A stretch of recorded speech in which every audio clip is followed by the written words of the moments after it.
আসসালামু আলাইকুম রহমতুল্লাহি ওয়া বারাকাতুহু। সম্মানিত প্রিয় মুসলিম ভাই ও বোনেরা, আর ইসলামী টিভির পক্ষ থেকে সকলকে জানাই আন্তরিক মোবারকবাদ। আজকে আপনাদের মাঝে আলোচনা করব 5 ওয়াক্ত নামাজের সময়সূচি, তাহাজ্জুদ, সেহরির শেষ সময়, ইফতারের শেষ সময়, নামাজের নিষিদ্ধ ওয়াক্ত সময়, সূর্যোদয় সূর্যাস্তের সময়সূচি, প্রত্যেকটা জেলা বিভাগগুলো নামাজের সময়সূচিগুলো আপনাদের মাঝে ধীরে ধীরে আলোচনা করব।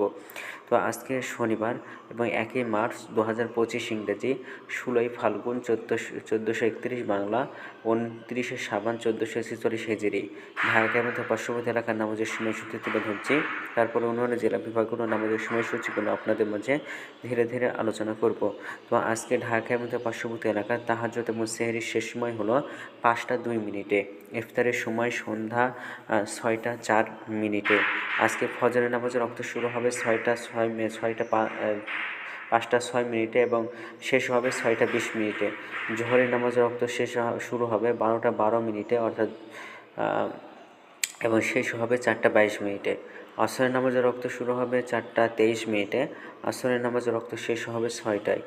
মাগরিবের নামাজের রক্ত শুরু হবে 6টা 4 মিনিটে। মাগরিবের নামাজের রক্ত শেষ হবে 7টা 15 মিনিটে। এশার নামাজের রক্ত শুরু হবে 7টা 16 মিনিটে, শেষ হবে 5টা 1 মিনিটে। নামাজের নিষিদ্ধ ওয়াক্তসমূহ হলো 3টা সময়, সকালে 6টা 21 থেকে নিয়ে 6টা 36 পর্যন্ত, এবং দুপুরে 12টা 6 থেকে নিয়ে 12টা 11 পর্যন্ত, এবং সন্ধ্যায় 5টা 46 থেকে নিয়ে 6টা 1 পর্যন্ত। এর মাঝখানে যতটুকু সময় থাকবে, এর মাঝখানে প্রথম প্রকার নামাজ পড়া নিষেধ রয়েছে।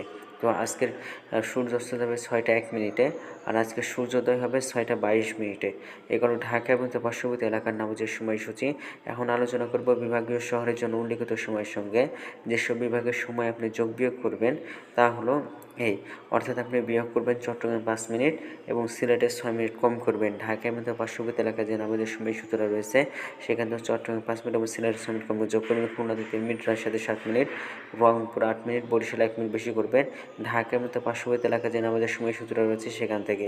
তো আজকের ভিডিওটা পর্যন্তই ছিল, আর এই সূত্রগুলো আমরা নিয়েছি ইসলামিক ফাউন্ডেশন থেকে।